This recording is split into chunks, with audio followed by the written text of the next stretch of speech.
Good evening and welcome to the May 1st, 2024 Comprehensive Plan Committee meeting.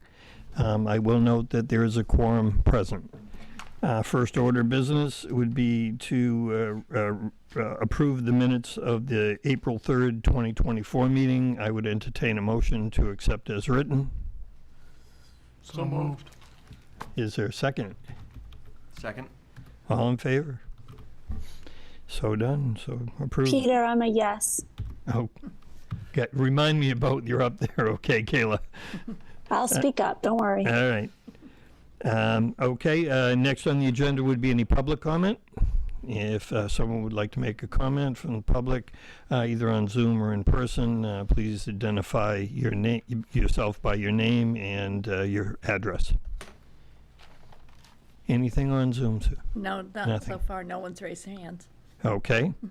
Now close public comment. Old business. Future land use results, and I would say that this would be information that's kind of carried over from our discussion last month, but it will include, I would assume, the both the workshop and the survey. So I'll turn it over to Kate. Yeah, thanks, Peter. I'm just connecting to the Zoom so I can share my screen. And I've set up the share. Okay, there we go. So I sent around, sorry, I'm without Sam, so I'm doing this all by myself, so I'm gonna be totally, I sent around our report from the Future Land Use Workshop and Survey to everyone. I'm not sure if people had a chance to take a look, but yeah, I will share my screen and we'll talk about some of those results. So there we go. So we had about 80 people at the workshop. There are so many people there, we don't have an exact number, which is a good problem. And we had 135 people answer the survey. So I just wanted to kind of step back and reiterate that the goal of this part of the public outreach is to develop the community's vision for what the future is going to look like in different parts of Raymond. So kind of like we did a vision statement for the whole town, now we're trying to figure out the vision geographically. What does that vision mean for North Raymond versus Raymond Village, things like that. And I think in the stuff we're talking about tonight, I'm gonna use the word consensus a lot. And the idea here is that what we're trying to do is start from points of consensus. So take a look at what everybody is saying, and there's a lot of diverse voices. Not everybody agrees about everything, obviously, but we want to start from the points where we're seeing people agree and build from that. So that's really what we're looking for when we go back into all the public feedback, is where do we see points of consensus? Where is everybody saying the same thing? So the other things to kind of remind everyone of are, when we make a future land use plan, there are state requirements. The state requires that you designate growth and rural areas as well as transition areas if you want. A growth area is a place that's appropriate for new development, but also a place where investment should be focused. So a growth area doesn't mean pave everything, build giant buildings. A growth area means this is a place where some things could change, where investment could happen, where, you know, some new buildings might be appropriate. But I just want to make sure that everyone, and, you know, I know we have some more members of the public who have been joining us, understand that even though it's called a growth area, what it really means is a place for investment and change. Transition areas are kind of in between. They should see some change in investment and some protection. And then your rural areas are places that should get the most protection from impacts of development. So those are the state requirements. Those things have to be in the plan. We have to designate those areas by state statute. But the plan also has a local part to it, and that's where, you know, there's no state requirements here. This is really where the vision of the community comes in, and this is where we identify places that should be preserved, which can mean natural resources as well as historic buildings, or even like streets, landscapes that people really value. We can talk about places that should be enhanced through targeted change, you know, not things that need to be totally transformed, but maybe like, oh, I like this area, but it could be a little better, that kind of thing. Places that need big changes to meet the community's needs. And also this plan is a place to really talk about infrastructure. So roads, you know, everything from roads and culverts and bridges and traffic and sidewalks, that's a lot of that discussion can happen in the future land use plan. Sorry, I'm talking too much tonight, so. So just wanted to bring everyone back on the same page. And then what I wanted to do to go through the results is kind of share what, when Sam and I processed all this data, what we took from it, and open it up for discussion to see what everyone here thinks and see if, you know, basically, are we getting this right? Are we missing anything? What else did you hear about these different areas? So some overall values, I think we definitely hear, just like we did in the other public comments, that people really like Raymond the way it is today. There's a lot of good things about Raymond. Number one has always been natural resources and water bodies. Rural look and feel, small town community, open space, Raymond small businesses. These are all things people talked a lot about how much they like in the future land use workshop and survey. And like I said, I will kind of open it up at every slide, like if people have additional input on things you heard or that you think we're missing, or if you think I'm wrong. Yeah. Question, so investment, could that be something like using, for example, baseball field? Yeah. That would be an investment. And then existing buildings into something different. So just using a general thing like the Jordan Small Middle School, that becoming something different. Would that be investment, or would that be that would probably be transition area? No, I think that's a good example of something that would be like an investment where, you know, if you were going to turn the middle school into something else, you know, it would be investment in a building, but also maybe in some of like the streets and sidewalks around it. So, you know, I think you have to designate growth for, it might be a transition area, and you have to kind of make those distinctions according to state statute, but what a growth area is in Raymond will look very different from what a growth area is in like Windham or Falmouth or South Portland. And that's where those two kind of the state requirements and the local values kind of play together, is you can say this is, you know, a Raymond village growth area. So we're going to say it's a growth area, we want investment here, but we're going to call it a village, and this is what a village means in Raymond. Does that make sense? Sure. So just to clarify, we have to have a growth area, but we can define what the growth area is, or what it means? Yes. And there's no state-specific requirement on what the definition is for growth area, provided it pertains to, probably includes some of the specific things. So there's some basic definition. A growth area should be where the town is going to focus public investment. And then for certain types of state funding, like regarding roads and things, there are some growth area related things. Of course, I see Peter looking at me. LD 2003 is the other. I saw you thinking it. That's the other thing that impacts a growth area now, which allows greater housing density. But again, that still responds to what the town can handle. So greater housing density in Raymond is still going to be dependent on lot sizes related to well and septic capacity. That stuff all still is locally controlled. But you can have more than one growth area. Yep. So like we've seen some towns kind of designate areas as like a rural crossroads, like a kind of very traditional, like maybe there's like a couple businesses at the corner where two main roads connect, and that's going to be a tiny growth area. And that looks very different from what a growth area would look like in a bigger town. But for them, that's a place where, you know, they might want to see some new investment and some new, it might be maybe there's like a big empty lot there, and it would be a good place to put a new store or small senior housing building or something. Do you all feel comfortable with this kind of area? Well, I'll keep going. So the other sort of overall things regarding things people don't like, so issues and concerns. Transportation came up a lot, and that includes driving, traffic, walking, biking, that there are no other transportation options for seniors. And then another issue that we heard a lot was about water quality. People are very concerned about development near lakes.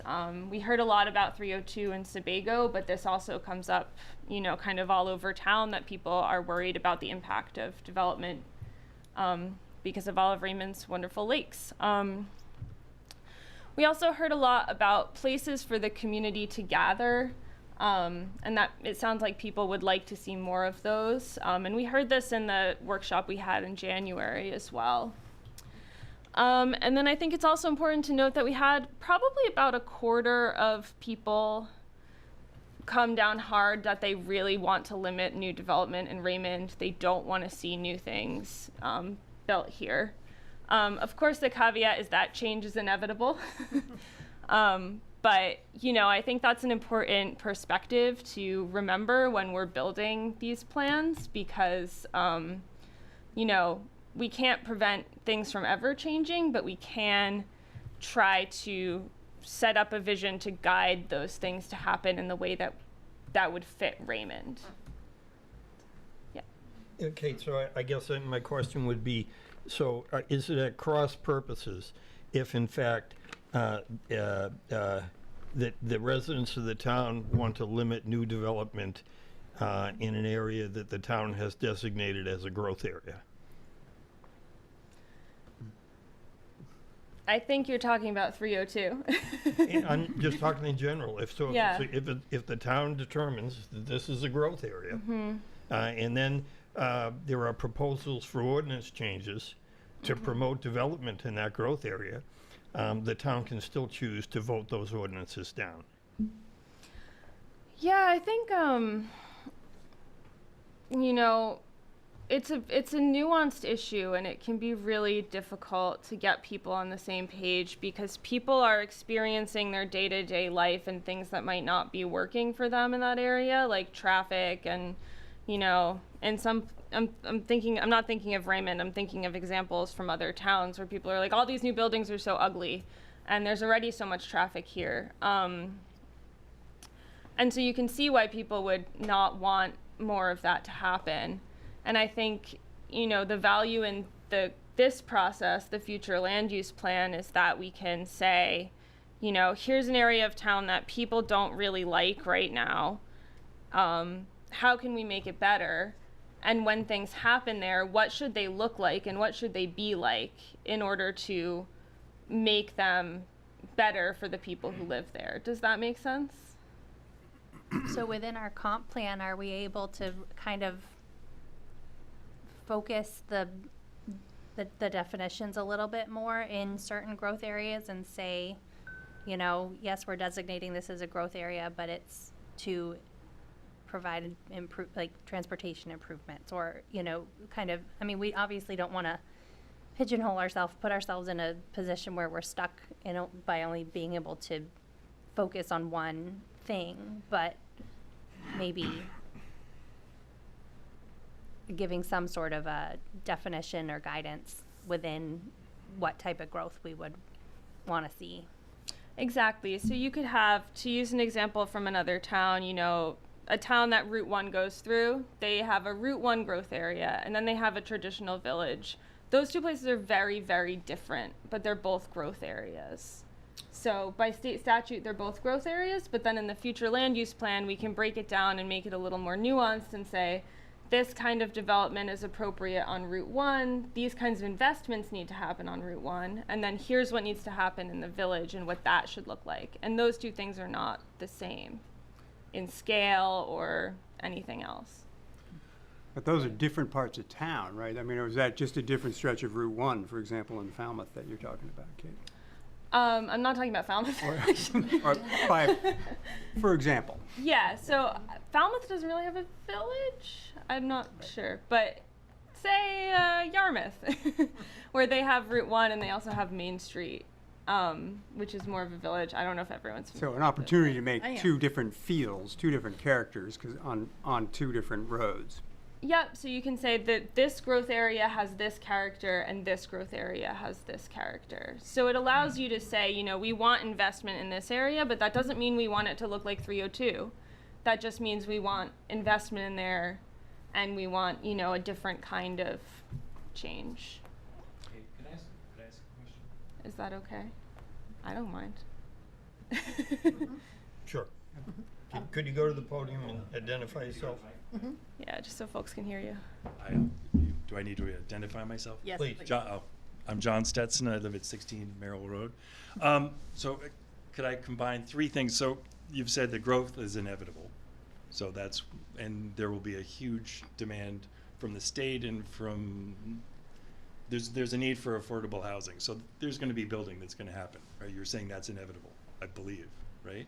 I think change in general is inevitable. And thinking about investment, and also you use the phrase ugly building, and I'm wondering what is the role of, and this is a phrase that I when I was speaking with Danielle earlier, I said it's a very awkward phrase. It's vegetated buffer, but you know it refers to just something being green, hedges. So what's the potential if there's going to be a building to have part of the investment, to maintain the character of town? What's the possibility of this being hedges? And you know, if there's going to be, I'm quoting you, an ugly building, why not have it be out of sight, largely with things that are green, which seem to be in character with the town of Raymond? Sure. Yeah. Could I ask Greg maybe to explain where we are as far as the design standards for building in the town of Raymond, as far as your impression being on the planning board, whether we have fairly comprehensive design standards? No, they're kind of voluntary. We have the, what is it called? Yeah, I guess the design standards, and it's a suggestion to the developer to consider these types of designs. I think for example, one thing is if you're going to build a building, you put the garage doors, if you have garage doors on the back side, things of that nature. They're just suggestions. The planning board asks the applicant to review them and consider incorporating them in any of their developments. But beyond that, it's. But Greg, I guess something more specifically, let's say, does the town of Raymond have ordinances as far as signs are concerned? Yeah, we do have sign ordinances, sizes, and. So the size, the setback. Issues of light pollution and. Absolutely. So those things do exist. My understanding is, as far as, at least in the commercial areas, the design standards for this community are up to snuff with other communities of our It size. certainly looks in North Wyndham where they've been building lots of buildings that, you know, if there were just some green space in front. Can't hear you on the You air. wouldn't see them, might be preferable in terms of keeping the character of Raymond. Sure. I think the task for the committee would be to ensure that the ordinance is adjusted or tightened up in places, if that's in fact what we came to for a conclusion, that we need more rigorous green buffers. It looked like on your. I'm sorry. I'm sorry. Sorry. In the first thing you had on your screen, where you had the list of natural resources, water, et cetera, it seems like if people want to maintain the rural character of Raymond, if building is inevitable, why not have the building screened, or why not have green be a central part of? Yeah, I think so on the comprehensive plan level, so we're not making any ordinances in the comprehensive plan, but at the level of this plan, that is definitely something that communities will include in a future land use plan. So the idea that say Route 1 is a good example, right? It's not a very nice place to be, so you'll see communities say like, future development on Route 1 should include more landscaping, greenery, street trees. So, those sorts of things, like landscaping is part of this vision for what we want Raymond to look like in different parts of town. Yeah, I guess my sense in general is this, that there are design standards, there are requirements in commercial areas, and what I would rely on is the planning board putting together ordinances that are going to look at the whole picture. So I couldn't agree with you more as far as buffering setbacks, trying to maintain the rural character. By the same token, we have ordinances for sight lines for traffic, correct? Yes, we do. Yeah, so I mean, putting a shrubbery in front of a curb cut that's going to have traffic going. I see where. Sure, sure. So I mean, it's all comprehensive, I guess. All right, so let's start talking about some different parts of town. Hold on, I do have yeah, go one ahead. more comment on the growth area. And this is more of a hypothetical, but I think it might be something we want to consider. So the state is asking us to designate this specific area, and I think a good example of part of why they want these designated areas is because they're pushing state level zoning changes, LD 2003 being one of these. This might not be the last zoning change that the state pushes down. And if we establish a growth area in a certain part of town and it's there for 10 or 15 years, that's a lot of time for something else to change. And I just think that we have control over where the area goes, but we choose it at a point in time with certain assumptions, and those baseline assumptions can change, and we don't have really any control over that from the state level. And if the housing crisis worsens for the next 10 years, maybe it's not ADUs and duplexes, maybe it's something bigger, and we might be in a tougher spot. So I do think, not to be the fear monger, but it's a long time to think about, and it's something we don't control. I usually wear the other hat, and I'm like looking for those opportunities, but this would be a way the town could protect itself, and I think that might be something we should consider. That was it. Okay. All right, you ready to talk about some different parts of town? So, sorry for these loose sketches. But so 302, we talked about this a lot at the workshop and in the survey. 302 is a place in Raymond that has Raymond's only existing water infrastructure. It has roads, the kind of place that in a lot of ways is logical for development to occur. At the same time, there are a lot of traffic issues and summer crowding and water quality issues with 302 as it is today. So this is not a place where people generally enjoy hanging out on 302 is the sort of general impression I've gotten from the public. So I think the takeaways that came away to me and Sam is that this is an area that does need investment. This area needs to change to make it better. So this would be a place in the plan that we would identify for investment around traffic and sidewalks, things like that, safety, natural resources, and kind of quality of life improvements in a place where there is the infrastructure for development. So I will now open it up to. I think it's got to be said that this particular image, through no fault of North Star, based on the timing of when the meeting took place, the outline of it included parts of the neighborhood off of Clearwater Drive and Tasseltop. And so I think it's just important for us to remember that as we're moving into this discussion, the 302 corridor we may want to be mindful of what that actually is and not include such a widespread area. So that's just point for discussion. Yeah, and I guess that's an excellent observation. I guess the other thing I would say is that, unless I'm mistaken, in the 2004 comprehensive plan, this is the growth area for the town of Raymond. Yes. Yes. So that has to be understood. It was developed for a reason, and that's because of the infrastructure that already exists. That's because of the businesses that were already there.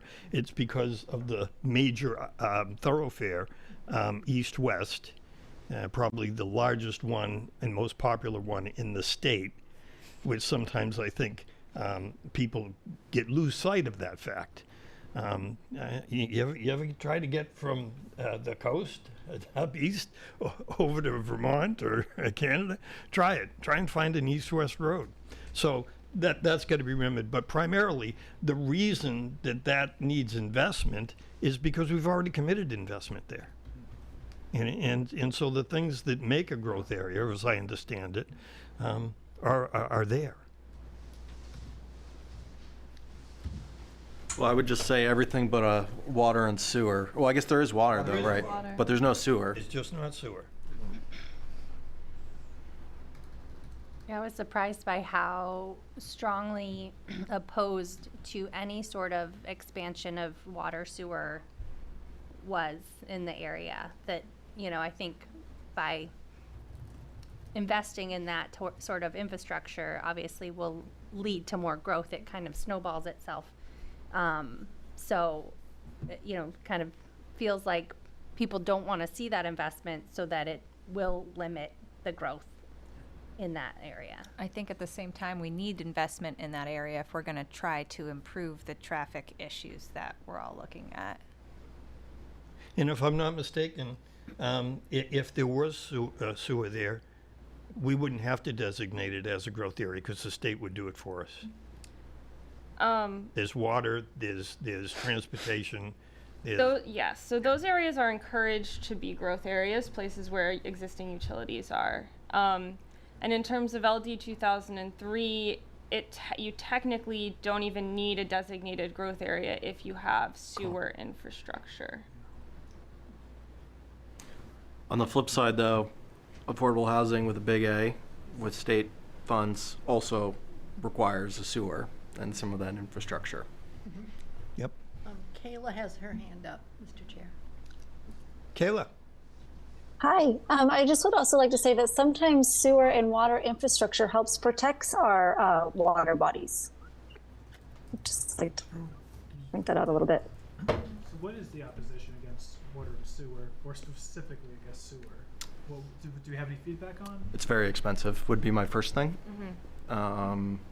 Someone's got to foot the bill, and then you have to put a treatment plant somewhere, and someone's going to manage all that too. What did Wyndham say? Tom said last, it was like $50 million for that facility in Wyndham that they're putting in? Right. A lot of grant sources, federal, state. Yes. Yeah, that's a lot of it's coming from federal money in Wyndham.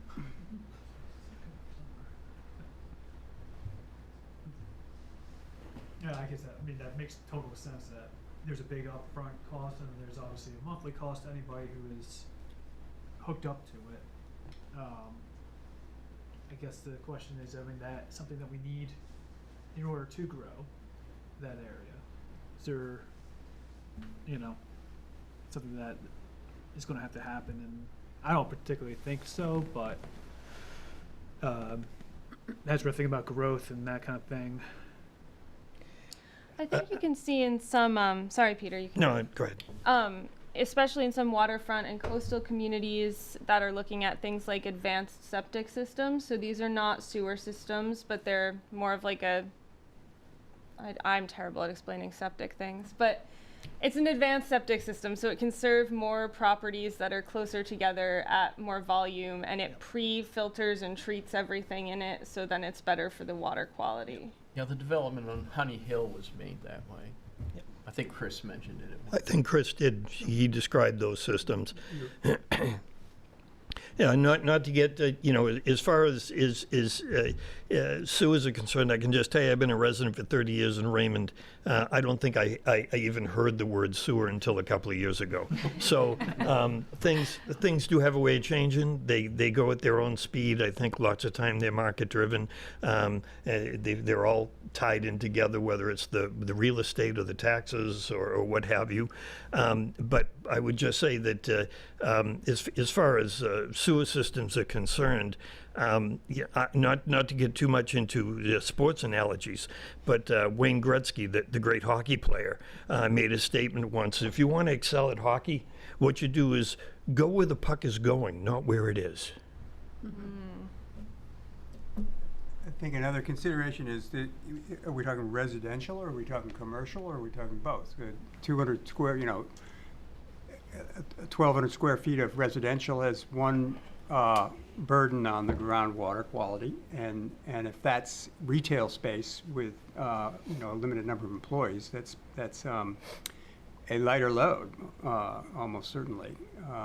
And so if the vision for that part of town includes some smaller shops and services that Raymond needs, and isn't so focused on residential development, that would soften the load, soften the demand for formal sewer system, and on-site could likely be sustain that type of load, is my guess, over this cycle of the CompPlan. But if we were saying that it all should be residential development down there, that I think is a higher threshold and could trigger a sewer system sooner.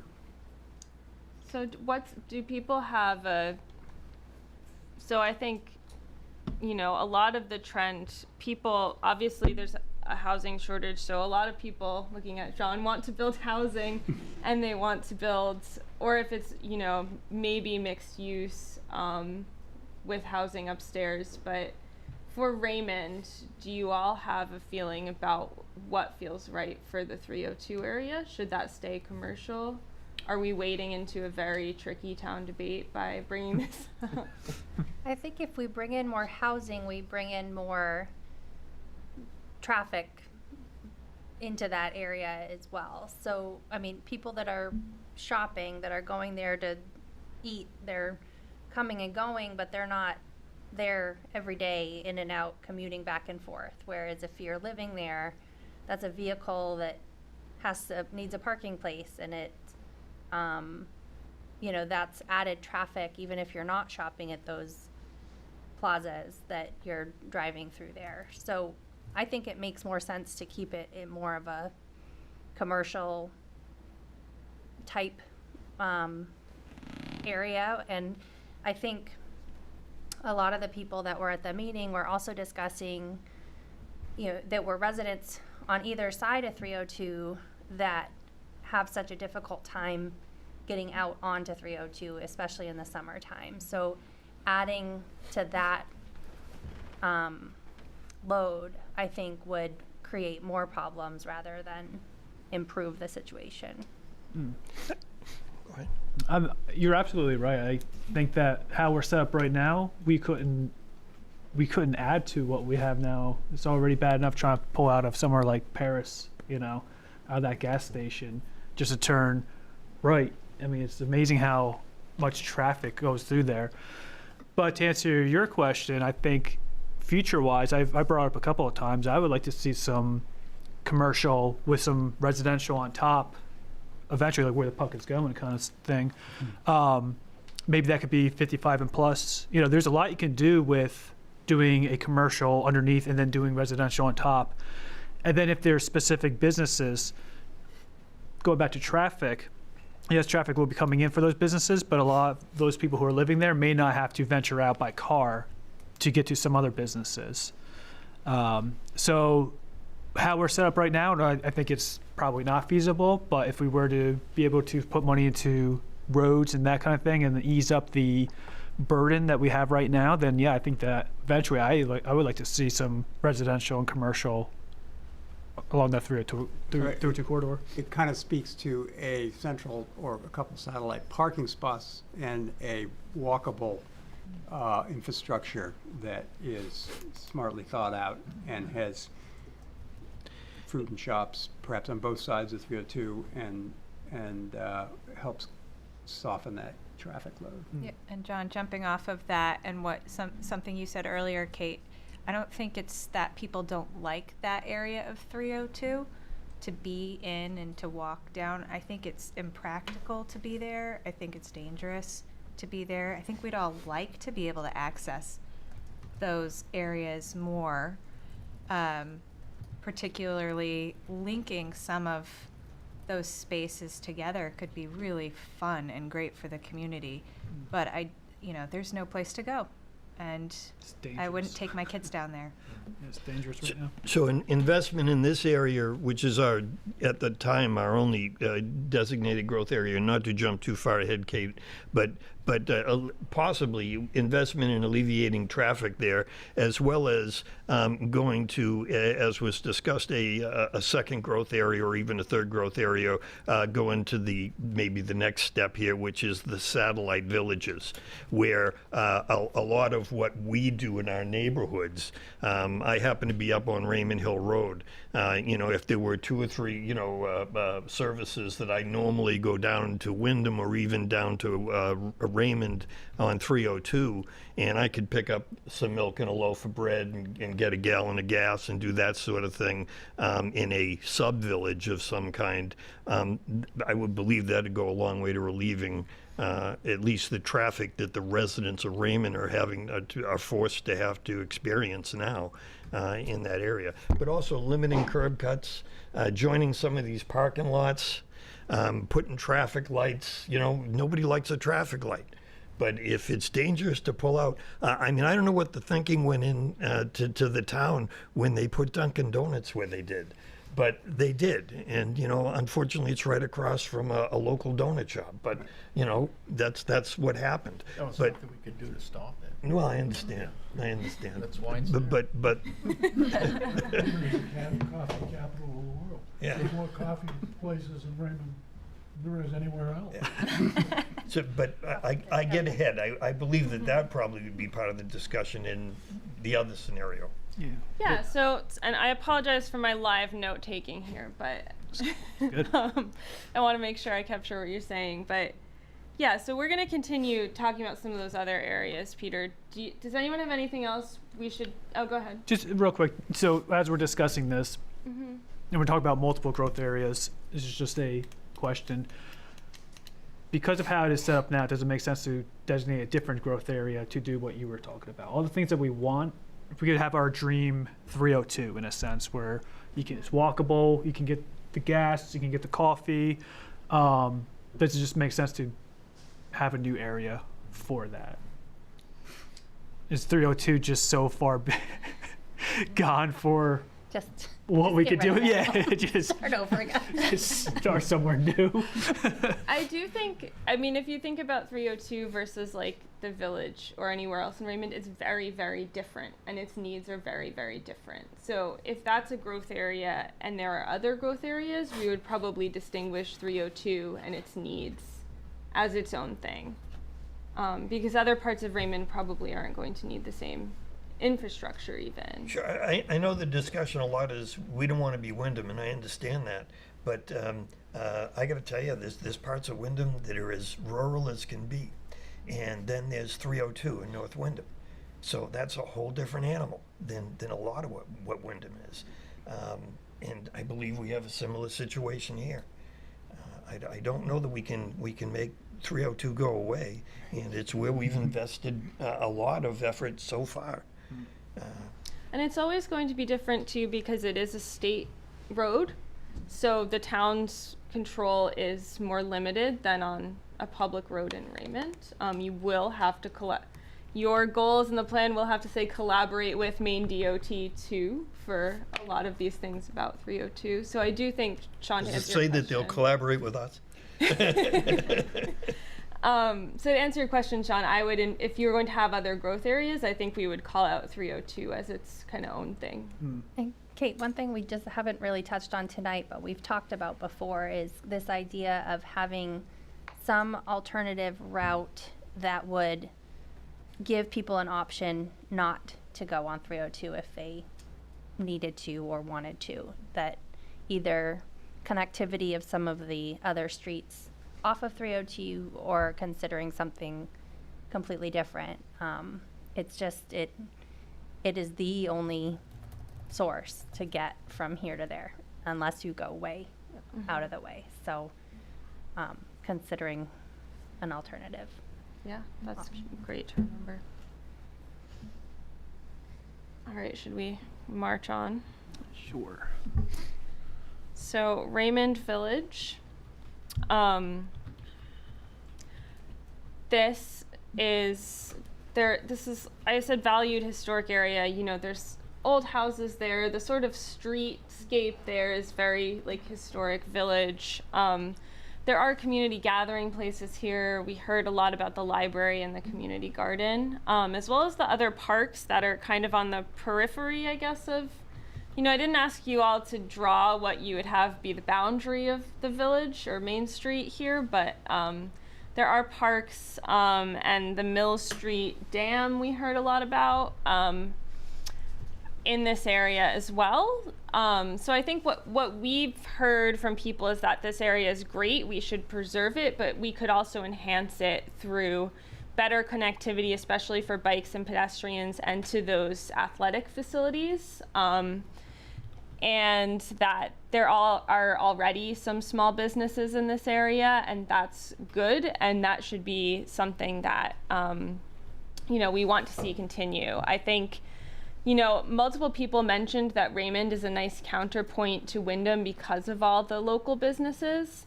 So kind of maintaining that focus as we're thinking about these areas. Yeah, go ahead, somebody. One of the areas I'm concerned about in the village is that piece of land, the Brown property, which is up at the end of the village residential, up by where the fire station is. Okay. Both sides of the road, that land is available, and the town ought to be looking at buying that land. There's been some discussion, but I don't think it's gone anywhere, and I don't think it should be dropped. I think that discussion needs to continue. Those are valuable pieces of property, and the town would have many uses for that over time, especially if you could put it in some park areas or whatever. And the piece of land that goes down to 302, down across from the boat launch, that would be another piece. The town really needs to have that piece of property, and I think we need to push for them to get that type of property.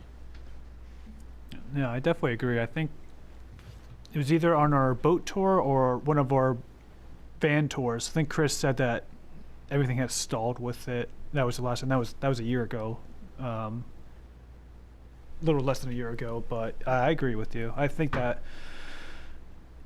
if the town were to have anything kind of special, we should have something on Main Street. I mean, there's a lot of things could be done there. We talk about bringing the community together in different spaces. What a perfect space that would be for all of the people, not only in the village, but along 302, all the way up 302 to the Raymond line. That would be a gathering spot for all of those people on different occasions. It's both sides of the Main village Street. road of Main Street. Yeah. That's where the barn was, I just The tore barn down. that just came down. Yeah, Yeah, there we that's are. that piece of property that goes down to Before the 302 fire station. on the left-hand Before the side. public Kayla has her safety. hand raised, Mr. Chair. Yes. I may be wrong, but isn't that terrain kind of rough and wet? Isn't there?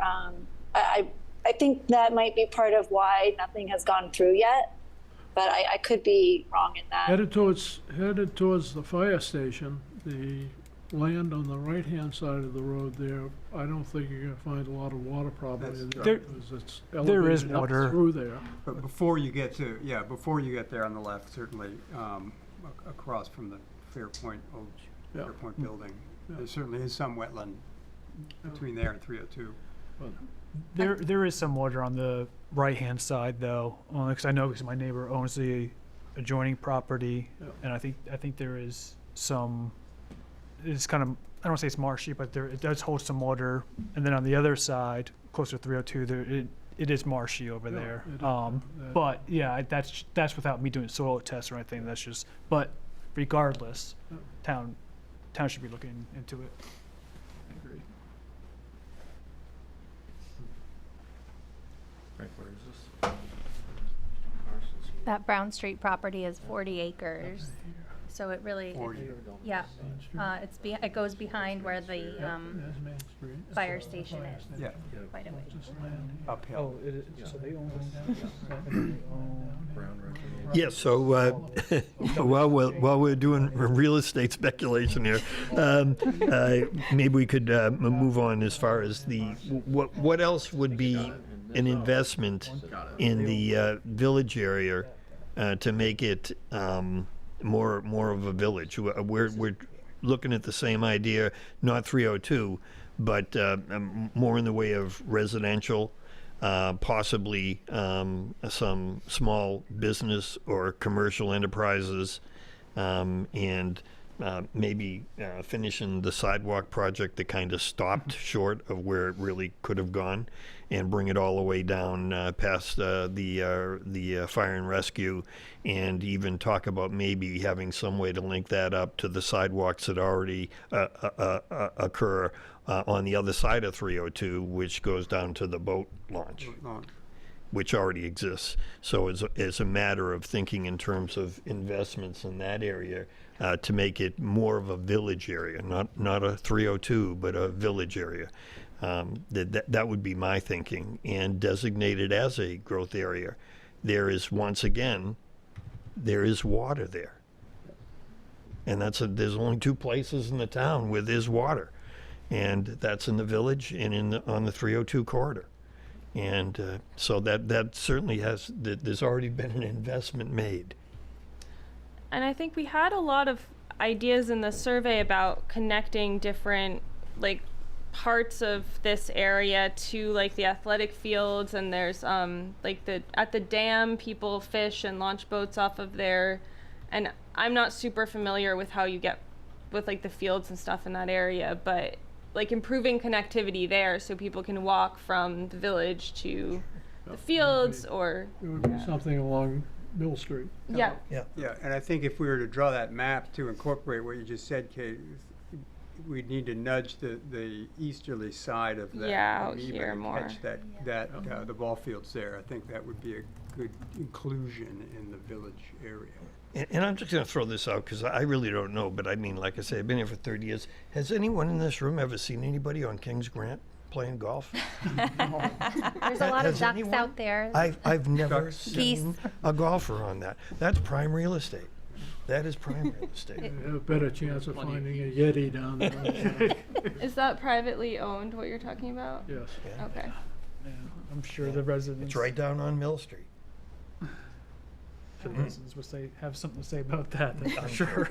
I'm sure. Playing golf right away. Yeah. If people want to see small businesses down in this village area, I think parking needs to be something that's thought about too. You know, we just put that sidewalk in on Main Street, and I mean, there's no extra room for street parking there whatsoever. So, if we want people to be parking their cars and getting out and walking, we have to think about that as well. And we can call that, so people call that out as like a park once model, where there's one designated area in a small village where you can park and then you're walking around from there. So if that's kind of what you're describing? Yeah, I mean, right now there's the library, there's a hair salon, there's a dog boarding business, there's the library, there's a community garden. So, I mean, if you really want more foot traffic down there and pedestrian activity, I think there would need to be like, an eatery, or there would need to be something that would really draw people to, that would make people want to move from kind of one location to another. There are already a lot of people that go to the athletic fields on a regular basis, and you're cut off from that area, even though it's a really short travel distance, because the road is very narrow and the cars go very quickly. So it's a logical space to include in this if we're talking about building community and walkability. It's just hard practically. Yeah, I'm not sure how you would kind of expand that or bridge over kind of the dam area now. But most people will go to if they're trick-or-treating on Main Street, they park at the fields and then they get bussed over. So that's that shows that that area can be very, very desirable to spend time in. The dream would be to expand the sidewalk up 85 to Mill Street and then down Mill Street to connect to the village. I mean, that would be a really nice walking path for people looking for a hike. It would be a great I loop. think it's a 2.5-ish mile loop to do Do that. the whole loop. Yeah. That would be perfect. Yeah. It really There's no would. loop in Raymond. You can't. There's not without risking your life. They used to have the Fairpoint 5K every year down there at that part Yes. of town, and it was that whole loop. Yeah. Yeah, well, yeah, and then you come out from Main Street onto 302 there, and you've got like the Mosquito, and you've got there's shopping, Yep.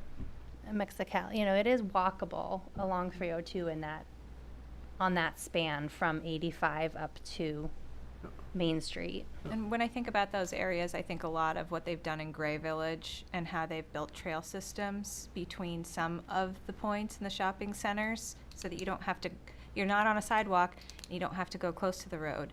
And they're accessible for all age levels and strollers and whatever you need. Or Bridgeton. Bridgeton's done it too. Yeah. That would retain the characteristic of the town trails.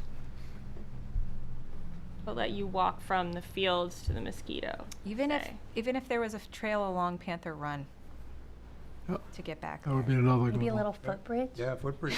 Yep. Perfect.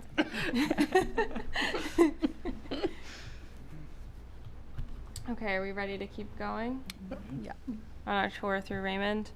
So where we are now, the Webbs Mills Road area. On old maps, they called this East Raymond Village. I don't know exactly what people call this area today. East Raymond. East Raymond. Okay, good. So we'll stick with that.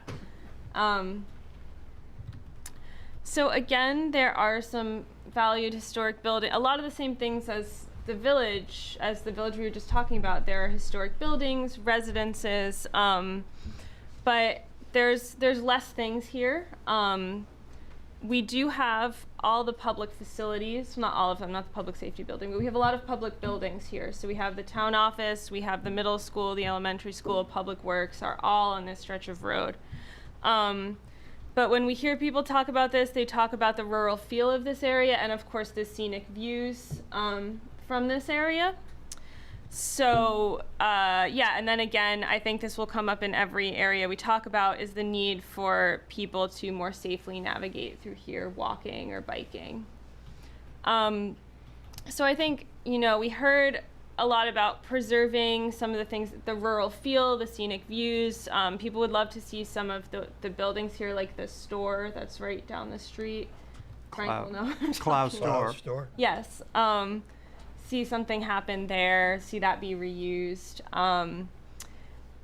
But there's also maybe some potential for this area to change if something happens to the middle school. Absolutely.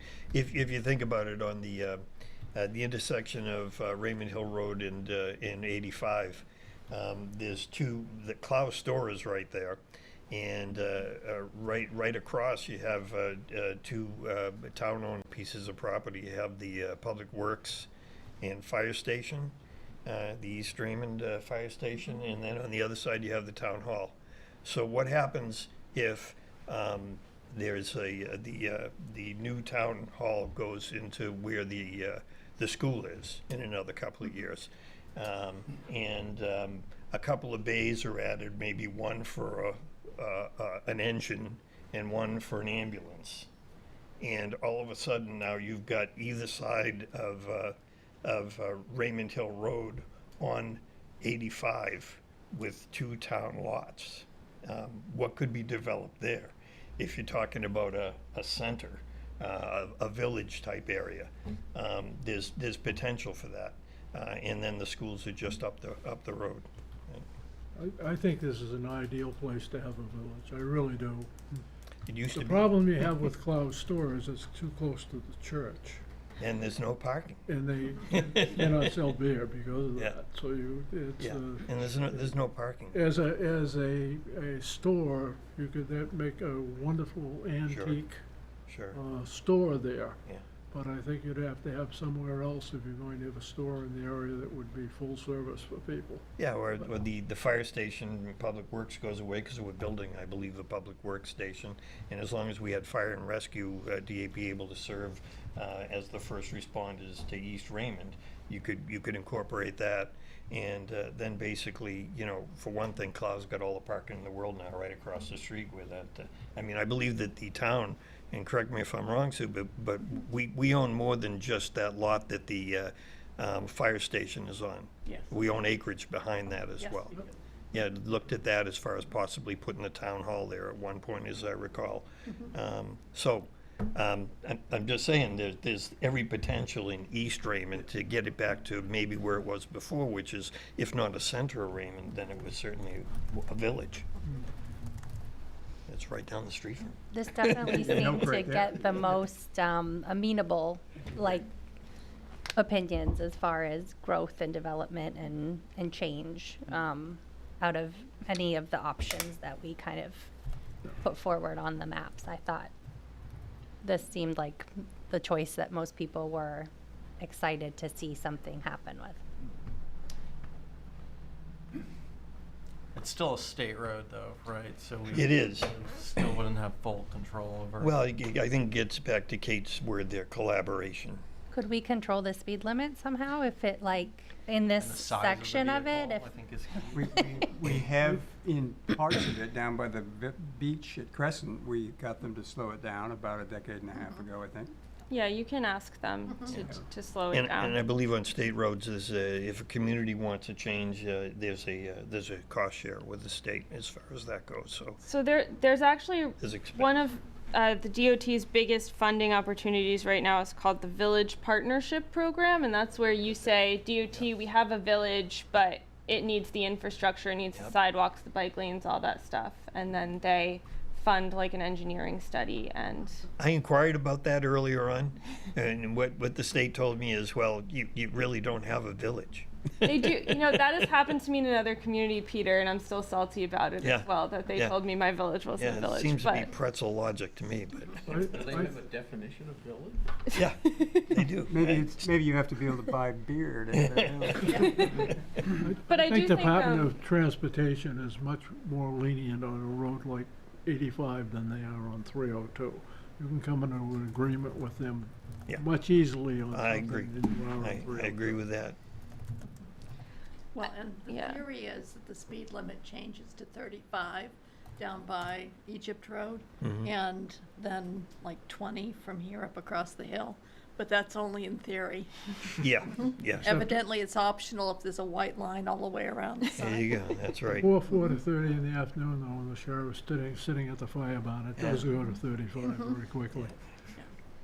so I do think, though, in this area, you have the potential for some more control because there's so much town-owned land.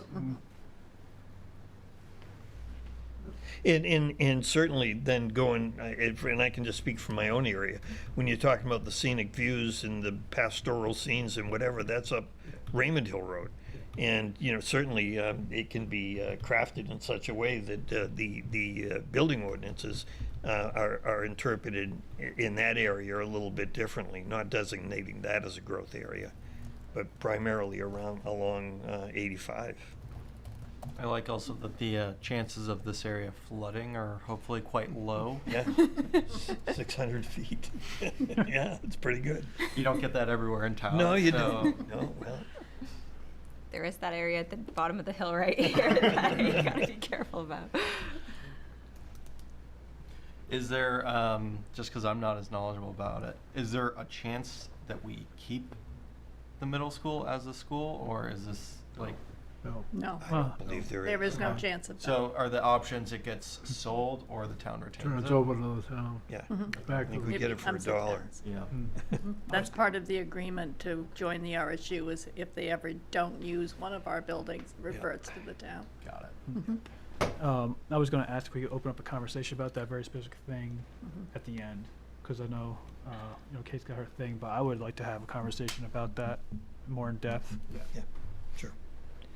And just on the middle school, I think that at the comprehensive planning level, what we might want to recommend is that basically once we're sure this is going to happen, that the town, does some kind of process to get more community input and like probably some engineering input and some building input and all that kind of stuff on how to reuse the building. I'm not sure, maybe you all feel very confidently in what we should do with it, but there might need to be some, we might be I at think this we need planning more level. information Yeah, from the to community recommend. as far as what they want to be incorporated in there. I mean, we're all expressing our own opinions, but And what's possible, and engineering can also help start to put some numbers onto this, which is also important to make it It is. happen. And I think it would be better for us to try and narrow down more like what type of community facilities our community wants to see, because it certainly sounds like there's enough desire to have community spaces, places to gather, but what do people want to be doing in those spaces? What would make sense? Can it be done in the existing? But, just spitballing, I mean, it's certainly, I would say we need a lot more in the way of public input as far as community input, as far as what should go there. But I think what I've heard, and correct me if I'm wrong, is that we've been talking about a new town hall for 2 decades, 3 decades? And we're sitting on What? each other's laps. Sure. The town has just included the library as part of a town department. And although it's very quaint where it is in the village, and maybe that's what you like there is a beautiful library in that in the school, and so those are 2 things. And then if there's anything else I've heard in general, has been some sort of community and/or senior citizen center. So I got to tell you, if all of those things got put in there, I mean that's a mouthful. But once again, that's just my expectation of what we're going to hear from the community And then you've got the basketball court. and the gym. Whether you know it or not, NCAA can play the Final Four there because the measurements are true for the Final Four. Absolutely. Frank, We'd have to if I push the walls out for if the I crowd. recall, Frank, when we built that place, the town had to come up with the money to put that gym in there. That wasn't something that the state was going to say, oh, yeah, put in a we- gym like that in an elementary school. The architects like the idea of a big gym. Yeah. And another part that is planned to go in there is the contents of this building. Because I don't know if you've noticed, but this room is a little cozy at times. I've noticed that. It felt close to me, I'll tell you. Different parts of the building can be used for the Yeah. video. Oh, All you yeah. have to do is move the back room up there and Just set it up to work. in terms of what else is needed in the village area, within some of these buildings, if we're going to experience an influx of population, we're going to need more childcare in the area. Good point. Yeah. We haven't mentioned it. We should probably be talking about that more, to be honest. That's a good point.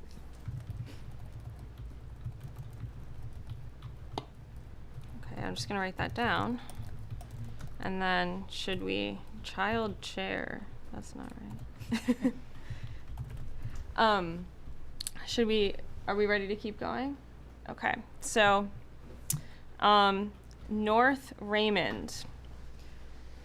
So this is circled a really big area of land, but this is where most of Raymond's large undeveloped blocks of land are. So this is, pretty much all privately owned. There's a few there's Morgan Meadows, there's some easements up here, but this is natural resources, forest, habitat blocks.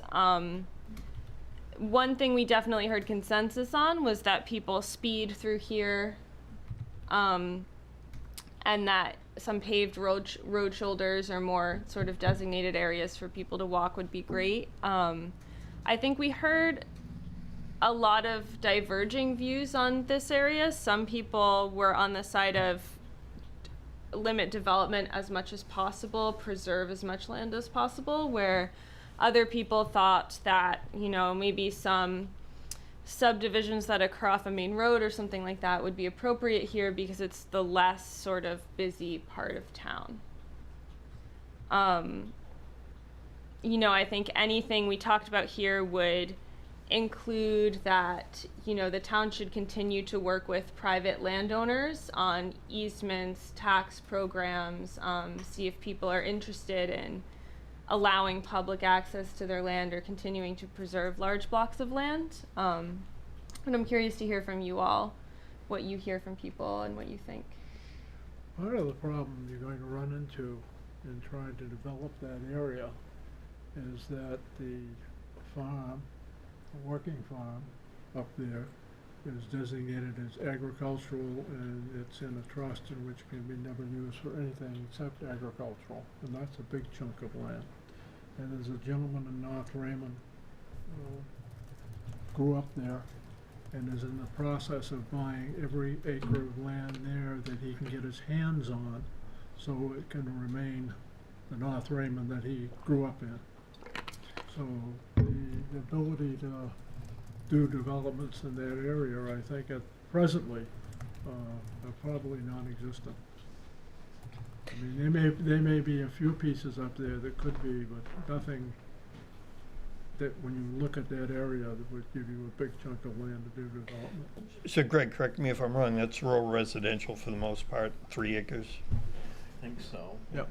Rural, right? Yeah, and just to Rural be clear, residential. so this is, I think this would be a rural area designated sorry. on our plan. RR is too. Right, it's rural. But just like you can be sort of more nuanced with your growth areas, you can also, you know, give some nuance to your rural areas if there are distinctions to be made. I'm wrong, it's not rural residential, it's rural. So it's 3 acres, rural residential is 2 acres. So this was already, has been zoned and historically has been the rural part of town. And if I heard the feedback from the community, what they were saying is basically they don't want to see development there, and they would like to see it kept in more or less the mode of a rural, pastoral, mountainous, ringed by lakes type of an area for Raymond. That being said, my worry has always been that it also is, although that road would need some improvement, that whole area there is a straight shot off of the turnpike. Absolutely. So if you were ever talking about development and trucking and stuff like that, that's an arrow It would point. be an ideal place to develop. I clocked it yesterday going to Costco. Yeah. 35 minutes from my house to Costco, Yeah. basically on the pike. I did speak to a few people who lived in that area who thought that additional development in that area would be a good idea. Neighborhoods off of one of the road, small developments that are somewhat insulated. But at the meeting, a few people did bring that point up to me. Yeah, I think the question we can kind of talk about here is, are we kind of thinking status quo and maybe some traffic calming recommendations, or are we thinking, you know, more actively pursuing conservation? I think there are some large parcels north of Raymond Pond, the whole Gaybrook watershed piece, and that are ripe for conservation. And as you say, Morgan Meadows on part of that, and so. But I think you're right, Danelle. I think there's places where some limited development could be appropriate, and I'm thinking it's probably in the southern half of that shape that's on the map, rather than the northern half. But Morgan Meadow takes up some of that southern portion of the. Is Egypt Road out of that? You can see Egypt go on But right along it's- there. Yeah, it's kind of the border. And the meadow goes out to North Raymond Road. It's all around that That's area. right, yeah. 1,000 acres in there. And I don't know, one of the things that's been discussed, and it was back a few years ago, it was discussed in this community, and it was not received well. But my experience has been that a lot of the solutions to the safety on the roads, I mean, we can petition the state when there's state roads or combined state and municipal roads and whatever as far as lowering speed limits. I've always found the most effective way to slow people down on the roads is to have a police presence. So the bottom line, and I've seen communities do it, especially on the coast, where all of a sudden you better believe when you hit 25 miles an hour, you go 25 miles an hour, because you know what? They're ticketing everybody that's doing 30. And you don't have to do that all the time, but you do have to do that. So whether it's 85 or North Raymond Road, or even through the village, but areas like that, around the schools, I do see the sheriff's cruiser parked regularly. I'm sure you all do, in East Raymond, sitting out in front of the fire station there, and I believe that does have an impact in slowing cars down. But you know, I mean, as far as talking about this community and thinking about a police force, that's really following the puck down the road. I think. I think what we heard from the community is that. Number one, it would be highly expensive, and number two, Raymond's is all hills and lakes. So when people were talking about, well, what do you think the recovery time will be if I have a house break-in? They said, oh, not good, because we have to go around this lake and then we have to go over this mountain to get to your house. No, you're absolutely right, Peter. Changing numbers on the sign doesn't slow anybody down. I mean, we could have a contract sheriff, and a contract sheriff could make one of their first responsibilities is calming traffic. What The I'm town of hearing- The only- Harrison, their like #1 focus for their sheriff deputy is Yeah, to I mean, if Traffic. you wanna make the road safer, that's the only way you're gonna make the road safer, is having somebody handing out tickets, Yeah, because it does work.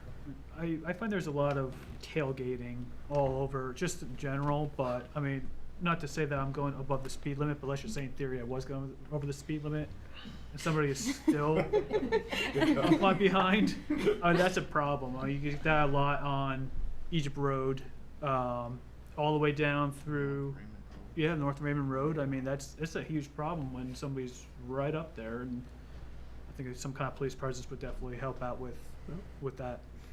People definitely behave at the elementary school in the morning when the lights are blinking, because that sheriff is parked right there every day, all year long, and it's been fantastic. Either that or buy some blow-up police cars. All right. It worked with blow-up tanks in World War II. I like that idea. Ghost Army. Okay, I'm gonna try to, let's just finish up the last thing on here because I want us to have enough time to get through the agenda. So the last sort of places we talked about were transportation corridors. So this is really 121 and 85 outside of the villages. In general, people, I think, want to see the existing kind of low-density single-family development here, but there are this is also where there is that other industrially zoned parcel is off of 121, if I'm getting it right. I'm not sure, is there anything active there right now, Sue? The dielectric big antenna property? I have actually. There's a big antenna there, is my understanding? Yep. That's a Channel 13 Yeah. antenna, yes, that's very active. Yeah, but then there's also a property there, and But I don't. Dielectric, I'm That's not there familiar with. anymore. So there is this might be one of those transition areas because there's an existing industrial. Sinclair owns Dielectric now. Yeah. What happened is when the digital antennas went up all over the country, switched to digital, Dielectric made a killing because they made all those antennas. In Kate, Now the problem is, it's gonna be 20 or 25 years before they need new antennas. the Sinclair actually the structure you ended may up- be thinking of, Kate, is the pipeline. There's a station there, a pumping station. Yes. pipeline. Yeah. Like So there's an area near the antenna that is zoned industrially. Yep. That, to my understanding, is not fully being used No. right now. In this area, that's our TIF. Yes, and that is part of the TIF. So this, to me, maybe could be a transition area. We heard people in the workshop and in the survey saying that if this could be a good place to put those sort of subdivisions off a main road, because then you wouldn't be adding directly to 302. But again, if you're going to put anything else on here, we need to talk about road shoulders, ways for people to walk or bike along these roads.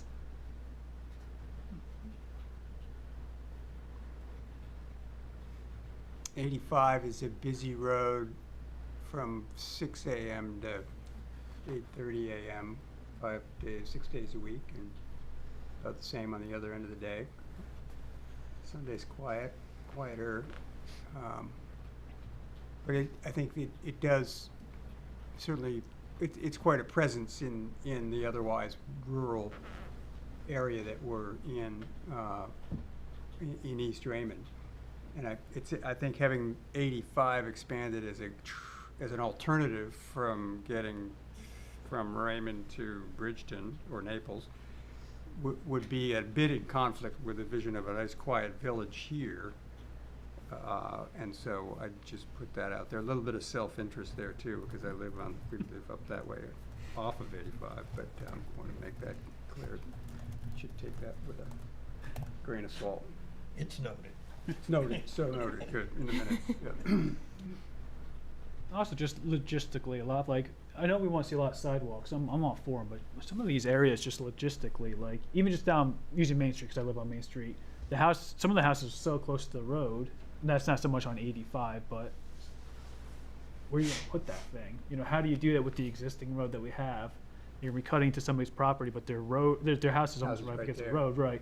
And then on 85, for example, where it's very windy and very hilly, just logistically, I'm sure that's an easier place to be doing sidewalks, but I'd say you're right about that. And I mean, a sidewalk from Clow's Milk Store up to the school, the new space, whatever, the town center, sidewalk opportunities there, and perhaps beyond some distance seems like they'd be entirely possible. A couple of yards that they're close to, but there's space. We can also talk about paved road shoulders in areas that, you know, might not be heavily used enough to justify a sidewalk, or might not be right. You know, you see people doing paved shoulders, or there's all kinds of different new types of striping that towns are trying out for kind of more rural roads, where they're putting these like dotted lanes on the side.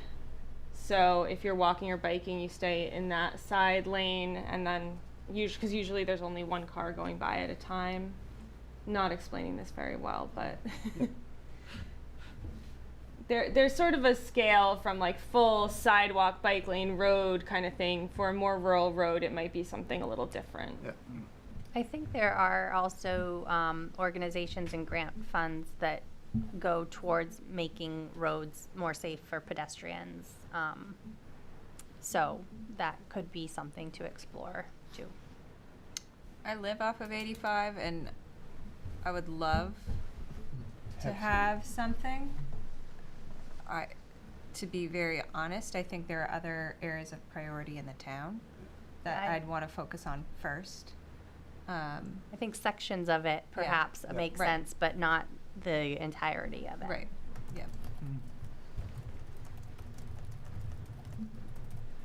Okay. So we're going to take all this and come back to you with a future land use plan draft at the next meeting. Wow. I'm going to stop sharing my screen for a minute, because I think we have something else on the agenda before we talk about goals.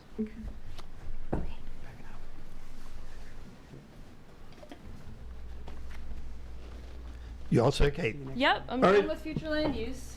Okay, so new business, just real quickly. This occurred to me, so I put it on the agenda.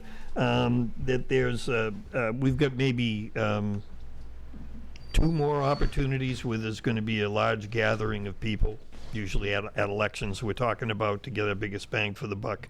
And I was just wondering if the June 11 election, if it would be worthwhile for us to mount some sort of either informational or marketing type because we're due to finish up here in January of next year. So time is kind of getting short there, and I was just looking at the opportunities to do it. What occurs to me was that at the last meeting, at the April meeting, we did have a visitor speak here from the public, and she kind of echoed what Jackie had observed, which was, you know, maybe some of the sense that we were getting from the future land use workshop was a lot of recoil from the public because of the word development and growth area. And so I just wanted to throw that out there to see if that would be worth putting something together informationally.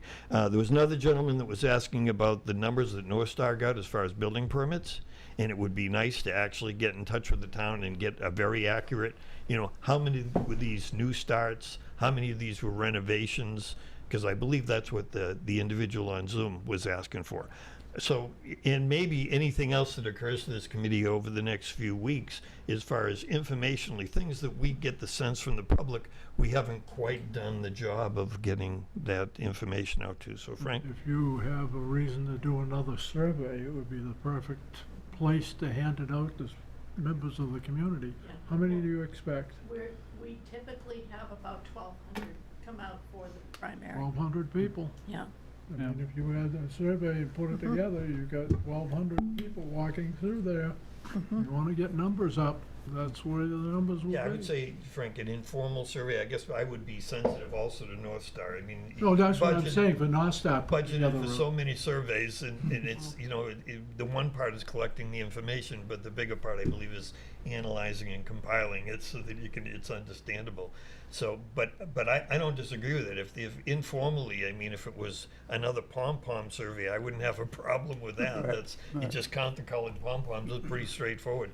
But we're kicking around questions like, what does the public think if and when the school comes over to the town? What would you like to see in Yep. there? You know, here's your first, second, and third It choice. would be different content than what we've already asked them. Yes. Yeah. And it'd give us the opportunity to get that idea, so I just throw that out. Informationally, as far as just something that's crafted that, you know, either this committee could do or North Star could do, just a simple informational sheet, maybe defining what a growth area is and why they exist, and in fact, the state mandate that they do exist.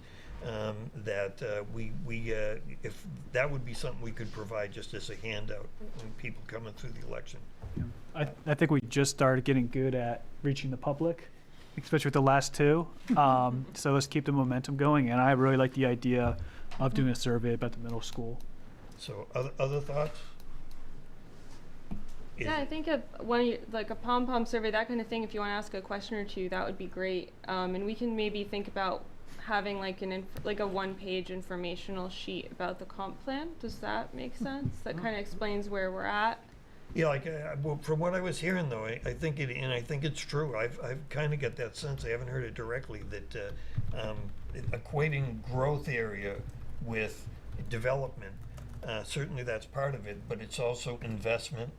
It's also traffic in general, safety. Traffic management, yeah. That sort of a thing, and you know, I just don't know that we've done a sufficient job. I think Jackie's observation last month was a good one. Yeah, it just kind of stuck in my head. And this would be an opportunity, and then of course the November elections. So those would be the last two shots we would get at this, and then in January we're done. And the last presidential brought out almost 3,200 people. Well, that would be everybody in town, so there you go. And that should be when we're getting you know, we can kind of time when we're getting our public comment on a draft comp plan to coincide with that, if that's a good opportunity. So how do we want to do it? Do we want to post a sign-up sheet for anybody who's on committee who's available to donate an hour or two on election day? And Polls are open from 7 to 8. 1 hour? 7 a.m. to 8 a.m. And so Better get in there. I can just send out a sign-up sheet for everybody, okay? That'd be good, And yeah. that way we can Yeah. organize it that way. And Kate, if you could work on just a simple, that one sheet that would be a handout. And hey, Kayla, Yes. Yeah, the pom-pom queen, I don't know. I don't know how else to say I it. think I just donated all those pom-poms to the Of course you library. did. Well, we were thinking of something entirely different anyway.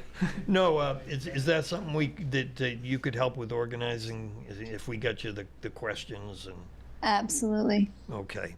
So I think we've got it. And, and then later on, we can talk about the November and our last shot at the goal. We could offer 8 to 10 options of what ought to go into the middle school. Yeah. Yep. All right. Local goals and policies workshop.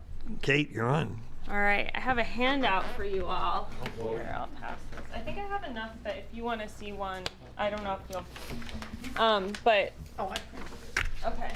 Here, I'll pass this around. You can all have one. So this is a compilation of everyone who shared some ideas for goals and policies with me before the meeting. So I put them all together, and I tried to kind of categorize them by topic so we could sort of compare what we were getting. I'm sorry if you don't totally agree with where I categorized your ideas, but I did it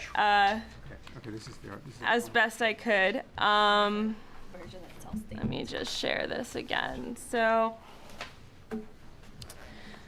just as a reminder, in the comp plan, we talk about goals, policies, and strategies. The state gives us some of these that we have to include, every town includes, and then we also develop some on the local level. So the goal is a really big picture statement. You're gonna have maybe 3 to 5 of those in your plan for Raymond that you come up with.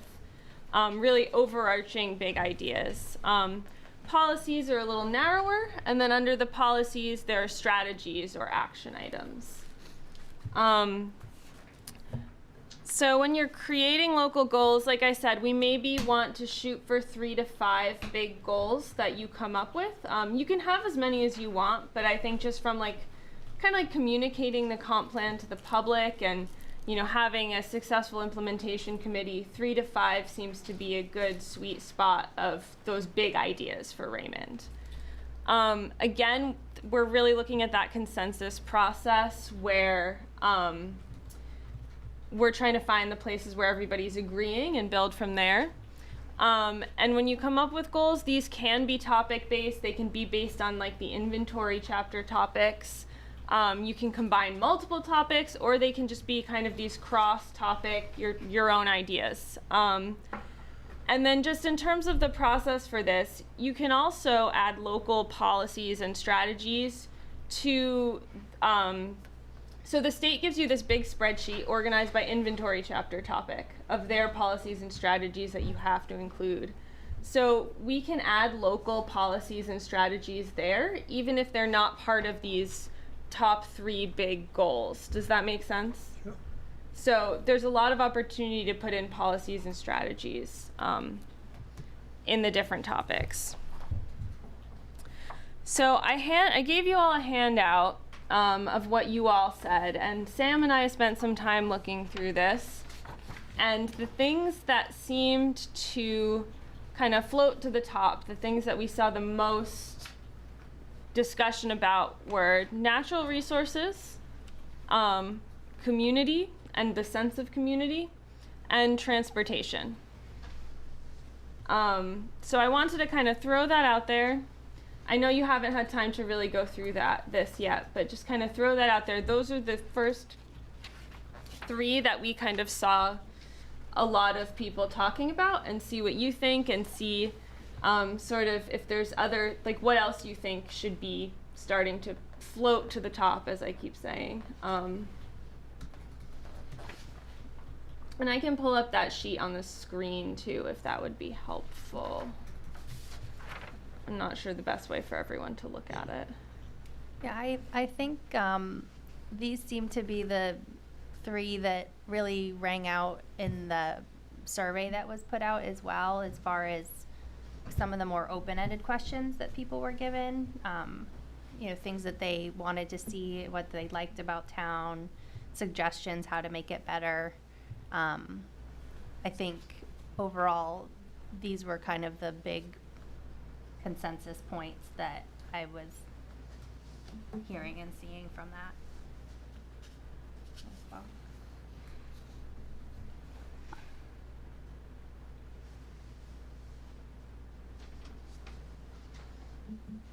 You know, I think there's also a lot more in, I think, the policies that people had suggested about economy and town capacity. You know, some of those suggestions might be able to fit under the umbrella of community. You know, so there are a lot of moving parts here. But I want to make sure that we're sort of reflecting what you all think are the most important things. Well, Kate, there's no doubt in my mind, number one, since I've been here, has been natural resources. And I think that's a given. So it's the environment of the town of Raymond. It's not lost on any of us that is number one. If you're a resident, you live here, it's one of the primary reasons, if not the reason that you live here. And it's not lost on any of us that also it's our economy. So whether it's the tourism, or the seasonal individuals that come here and pay the highest taxes and don't use our services, which impacts our overall tax burden, they're both combined. And so that's what I've always known that the town's been looking for.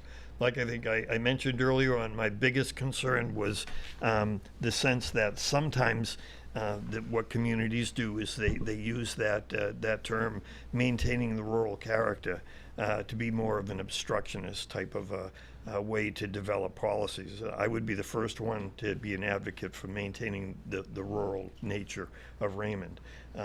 But not at the expense of not allowing everyone to have an equal opportunity.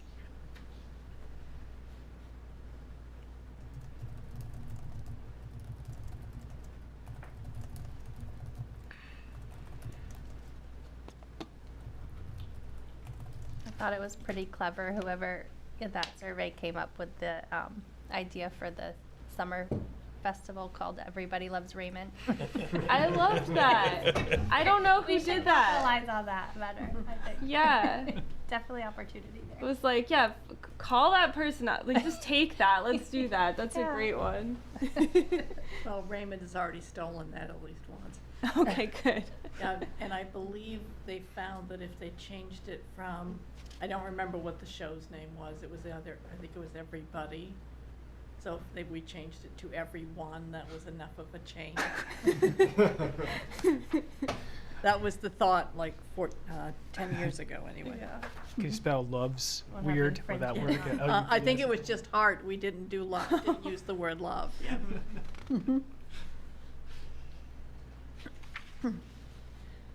So I guess from you all, to get some feedback, how do you want to move forward with coming up with these local goals? Should we leave you with the combined what everyone came up with, and you can give us some feedback before the next meeting and maybe start to think of those action items? Do you want us to do something more and give it to you to react to? I think every committee is different on how you want to have a hand in this, so. I think there's a good amount of repetition in some of these as well. Like, there's definitely some themes that I think we can pull out of each one that were, put out there by more than one person. So maybe if we can try and get the list a little bit more narrow, then we could maybe go from there and come up with. Have you not squished this at all? Everything you said is Everything in there. that Yep, folks so it's sent in is what we got. duplicative at Yeah. this point, yeah. So some editing is in store. Yeah, so this is just intended so you can see what See what everyone's everyone coming said, up with yeah. and see where you're saying the same things. I'd make a motion that you guys take a crack at streamlining it, Okay. because it's a big bite right here, even for us committee folks, I think. And to say nothing about the public that hasn't been as close to it as we have. Great to see it, but I trust there is a fair amount of overlap in there. But I'm wide open to other ideas about how to make that smaller, but I think North Star would be the ones to collapse it in a way that best aligns with where we're headed to a document, a draft document, a draft comp plan, in a way that meets the state, meets the goals of other comp plans you folks have done. Yeah, so I think Sam and I felt that those three goals on the screen, natural resources, community, transportation, definitely are the points of biggest consensus in here. It's the ones that have the most people talking about them. So we can build off of that and give you something to react to for the next meeting. Are we missing, does anybody else think there's something else that should be in those very top priorities at this point? And we can always kind of, combine them too. They don't have to be like just topic based, so. You wouldn't drop the others, or would you? I think we would, so we want to try and find 3 to 5 like really 3 to 5, top yeah. goals, Sure, and then so- other things will fit in by topic. So Kate, if you could take those 3 top goals that we have now, and then take the data from this involving those 3 goals, and maybe give us just an idea of a percentage of those. We can start with that as far as but I don't disagree with any of those goals personally. I don't know how much more analysis we need to do. It seems like those are what are reflected in the majority of the comments from the public. That was basically the sense I was getting with, I guess under the other would be, if there was any sense that I got from attending the workshop, the future land use workshop, it was concerned citizens about basically placing commercial, what would be considered a commercial project too close to a residential zone. And so that I guess that'd be the only other thing I would say as far as, what we might be looking at, but that's, I don't know what heading that is. I don't know if that's ordinances. Yeah, we can think about and then there's also land use goals with the future policies and strategies with the future land use plan. Yep. I could envision something where, some of the ideas about economy would fit in with natural resources, and some would fit, like local business type things would fit under community, because I think those things are really related. Yep. Okay. Where would housing land if it collapsed to That's- 3? That's one of our questions is, we didn't actually hear a lot about housing. I think that happens in part because people who come to the workshops already live here.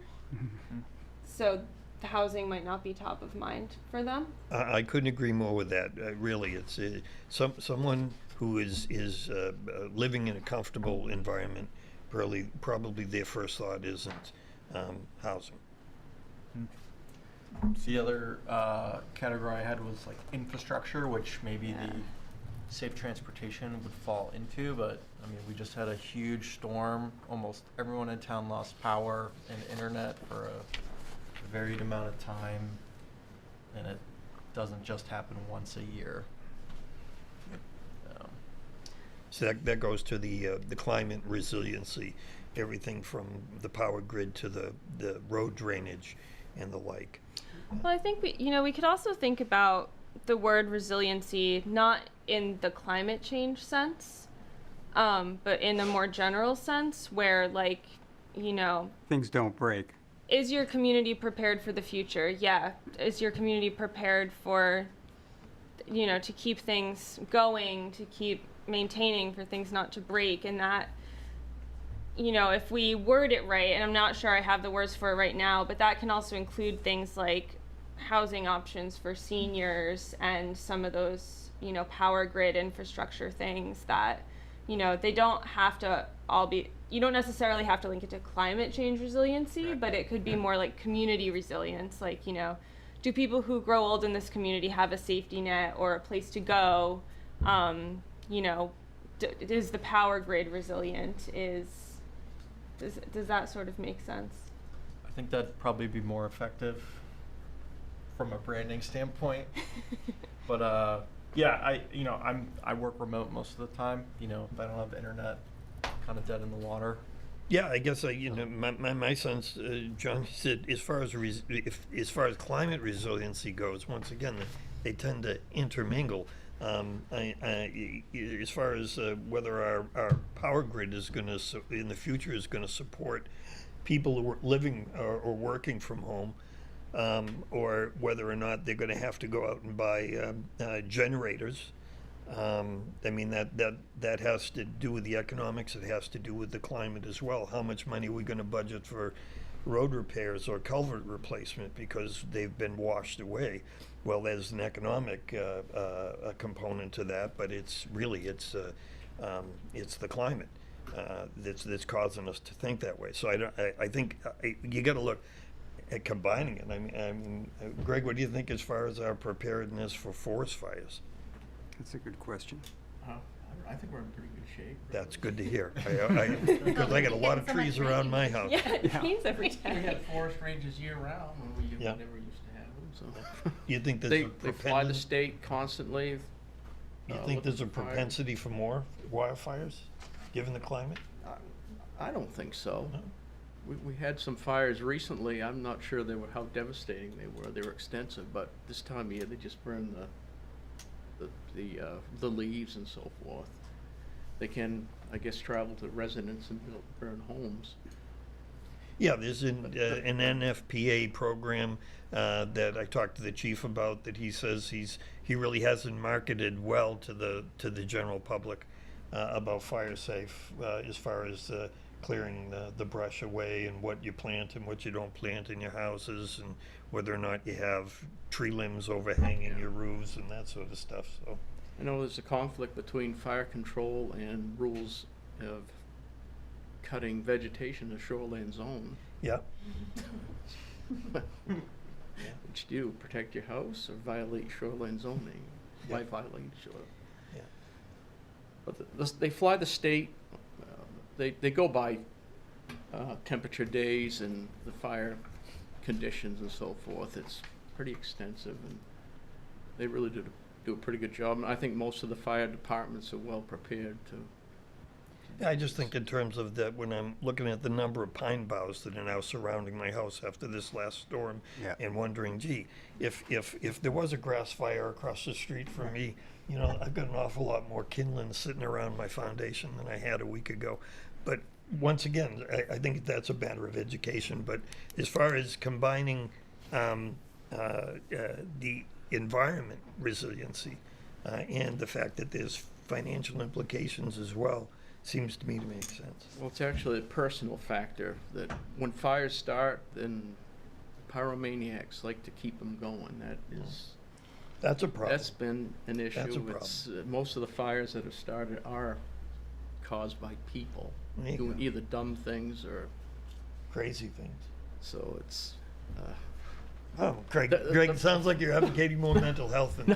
I'm glad to hear that. I'm glad to hear that. Well, I think Sam and Yeah. I can take this and bring something back for you to react to. I think I can kind of see how these might be able to sort of, if we have another one for some kind of community resilience, that Yeah. these sort of all start to fit together too, because a sense of community and transportation and preserving natural resources would all be part of that overall goal of building a more resilient Yes. Raymond. Yeah. Yes. I've heard citizens at several of the meetings we've had ask that question. What do you mean by resiliency? I think it was a question on the last one from one of the respondents was, what do you mean by natural resiliency or environmental resiliency? Because I agree, there's resiliency in building. Whether or not if you can reduce the amount of energy you're using, or you can decrease the amount of potable water you're using, that makes for a better environment and makes you more resilient. So, but Okay. Well, we will think about this and bring this back to you. I think, so looking out for the next meeting in June, We will get materials to you the week before the meeting. We will try to get some things to you a little even further in advance if we can, but I'm going to be on vacation for a week, so we'll do our best.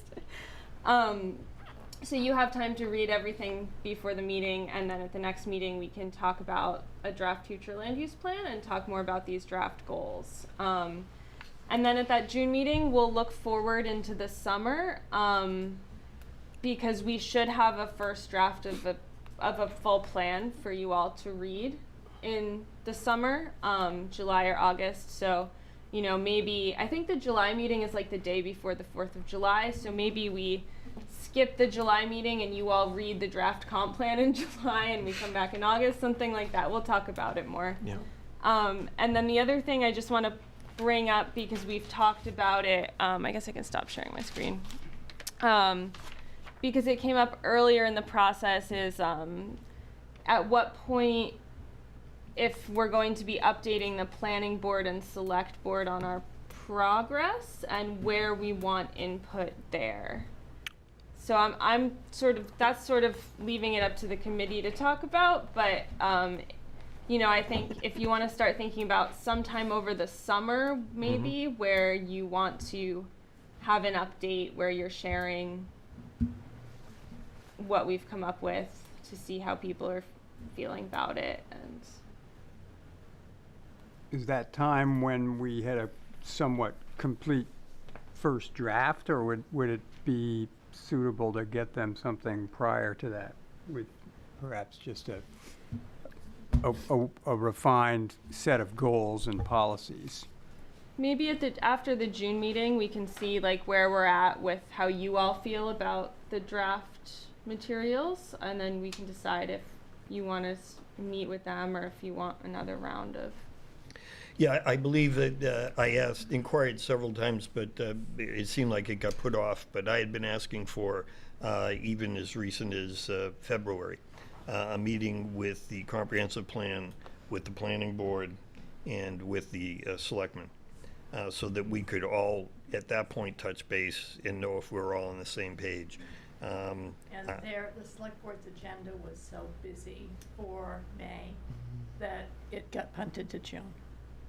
So it could be a June, July kind of thing. Yeah, I think I feel like we're starting to things are starting to take shape a little bit more, and we've had enough like feedback from the public that we're able to be making conclusions and connecting things, that I think that this is probably a good time in the next couple months. Yeah, so I'll just put that. I'm not sure how that gets organized, so I will we'll- put that all we'll to aim- you. So if we'll aim for after the June meeting, sometime after the June meeting, if what we could, and I'd asked this committee, I mean, does it seem valuable that the planning board sit in on those as well? I would say so. I definitely think so. Yeah. All right, so if it could be the combined planning board, selectmen, and this committee, that would be helpful. Yes. Thanks. Yeah, I think sometime in June or July would be a good timing in terms of where we'll have like an early first draft, but that's still a good point to get feedback. Sure. And we also want to start sort of, if any of you are on other committees too, making sure you're keeping folks updated about what we're up to, so we can start sort of building support, because you all have a town meeting so We do. you need to convince everyone in town to vote for your comp plan when the time comes. That vote would be a year from June? Yeah. Yeah, so June 25.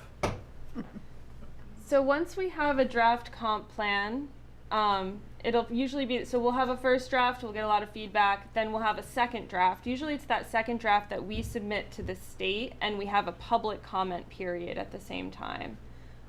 The state is supposed to get back to you in 60 days.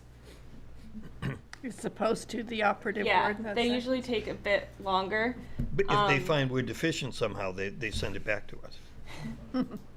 They take a while. So, I think if we're looking at a first draft over the summer, a second draft in the fall, we'll have a public comment period, we'll get our state comments back.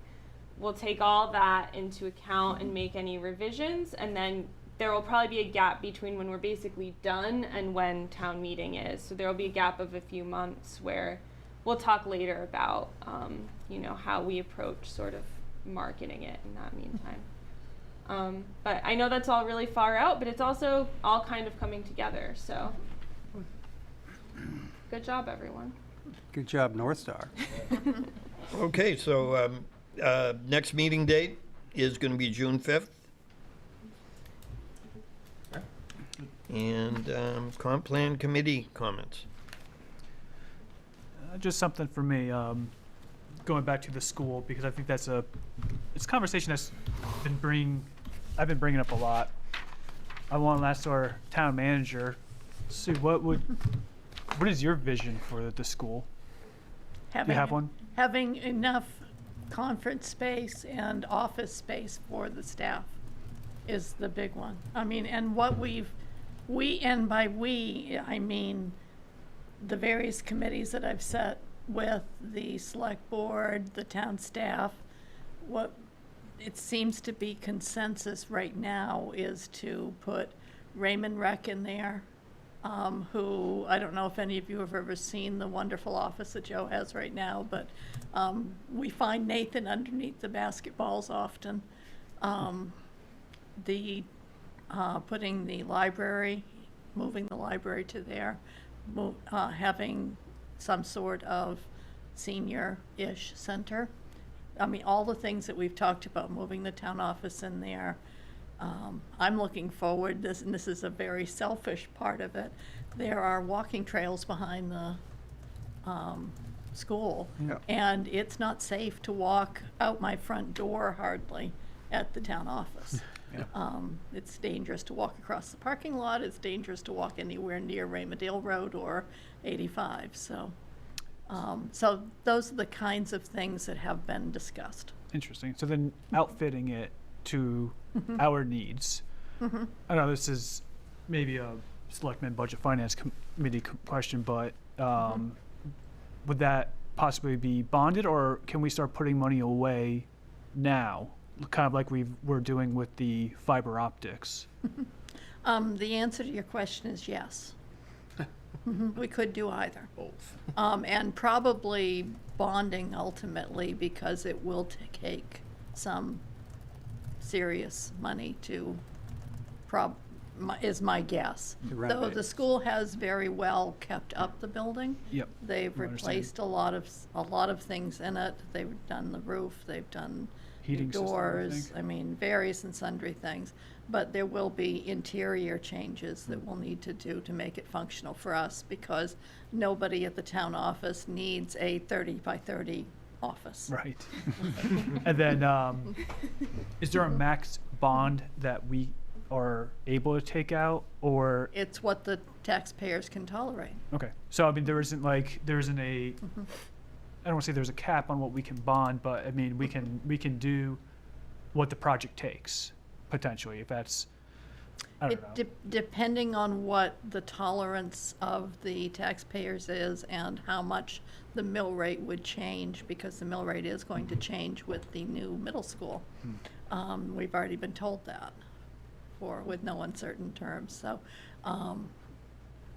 there's a reasonableness there too. So there could be a phased approach to this, that we move the town office in, do those renovations, move the broadcast studio, do those, something of that nature. I mean, prioritize what goes in is all I'm aiming at. There'd be some kind of architectural support on, Oh, yes. on this, Yeah, presume, ahead of time, yeah. yes, definitely. And then as far as, any idea what might happen to the library at that point? Is that kind of You mean shuffling the, things down? the library building itself? Yeah. I'm not sure, but I mean, there's all kinds Any of thoughts? ideas. It could be, community center, could be, well, right now it's where Bridge and not Pinnacle, I wish it was Pinnacle, Bridge and Cribbage happen, for the seniors. And Age Friendly is starting to get active again. I just met today with Deborah Carr, who is getting that going. So there are a lot of options to it. It could be a satellite library. I mean, there's the options, there are a lot of options there, but it does give us options, which is nice. And possibly the comp plan will have ideas, especially if that's going to be a village center, that that spot is prime for that sort of Coffee shop. thing. Yes, Yeah, you know, we need another one. just to share a random idea with you all. Have any of you been to Islesboro? Yes. They have a lovely community center there that is an old town building, I think the old town hall, and they turned it into a volunteer-run community center where they actually have a cafe that operates, I think mostly during the summer, but only a few hours a day, that's staffed by volunteers and like high school students and stuff. So there are ways to do these things and build these sort of, you know, local coffee shop, whatever, gathering spaces that are, you know, based in the town and volunteers. And that might be a good example to look at because that's not a very big community. Yeah, my personal opinion is that the town retains these things instead of selling them off to pay for other stuff. I mean, that's not I haven't heard any talk about selling off various properties great. at all.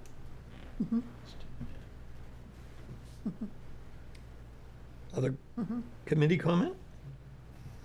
I just reinforce that what I'll be doing is sending out a sign-up sheet probably in the next week for people to pick a time slot if they're interested in being at the June 11 elections. And I'll be in touch with the Pom Pom Queen as well to see how we or what we select. As far as this, does this committee have any specific questions? If we have 3 canisters to collect for a second and third, I think what we mentioned was the topic we just talked about. Does the community want to see in there? Because I couldn't agree more with the town manager. What goes there is really going to be what the tolerance to the taxpayer is. Yes. And in fact, if they want all of those things and they want them now, then we can do it. Oh, yes. It's just a matter of what we want to pay in taxes. It really gets to be that simple, or do it in phases or whatever. But it's really having a referendum question about what do you want in there, and the like. And certainly, so. But just I did want to mention, as Sue did, that Deborah Tarr, I spoke with her for Age-Friendly Raymond. I did invite her to come and present here. She said that it's basically she's only been involved the last 2.5 months in reviving this organization. So she didn't know at this point what she could share. And I just said, you know, if you take any surveys with your group, and you happen to be asking questions about safety or what they would like to see, a broader question, what they'd like to see in Raymond, please forward that to us, because that's all information that we could utilize. Kayla and I were invited to the May 16th Budget Finance Committee, and it's to discuss capital improvement plan. So I know that may seem a little bit of an overreach at this point for this committee, but once again, I look forward to that personally because of the information I have, and I know that Kayla has on where the puck is going. So why not share that with budget finance? Because my understanding is CIP is really the only part of the budget that really has a 3 or a 5 year plan. So if we're talking about wanting to have money set aside for sidewalks, it now would be not too soon if it's very clear to us that sidewalks are going to be in the future for Raymond. And I don't believe we need to have a detailed plan at this time. All we really need to say is that the people in the community want sidewalks. So why not get a little ahead of the game and start putting some money in capital improvement? So that type of, that's my understanding of us going there. So, and I guess just lastly, I came across this little nugget the other day. You people may or may not know it. Nubble Pond is basically of 123 lakes and ponds in the state of Maine, is listed by Inland Fisheries as having a high risk for an algae bloom. So just to be aware when we're talking about our pristine lakes, and I just got the flyer from Crescent Lake Association. I think they're doing a hell of a job, and they're doing a survey this year. I would encourage anybody that can donate to that to help out. Watershed survey. Watershed survey, and then the plan for next year is that they actually, from the survey, have data that then they can fund some implementation for maintaining the water quality. So I just get that out as a public piece of information for anybody who hasn't heard that. But I was surprised about Nubble Pond. It's not a big one, doesn't have a lot of $1 million houses on it. Yeah, just 2 or so. But it has, I didn't know this, it's had an algae bloom in the past, and the state lists it as a high probability of having an algae bloom in the future. So that's all I have. If there's nothing else, I'll entertain a motion to, we have a minute left. No, I'll entertain a motion to adjourn. Motion to adjourn. There's a motion, is there a second? Second. All in favor? Kayla? I'm a yes. All I'm a right. yes. Thank you.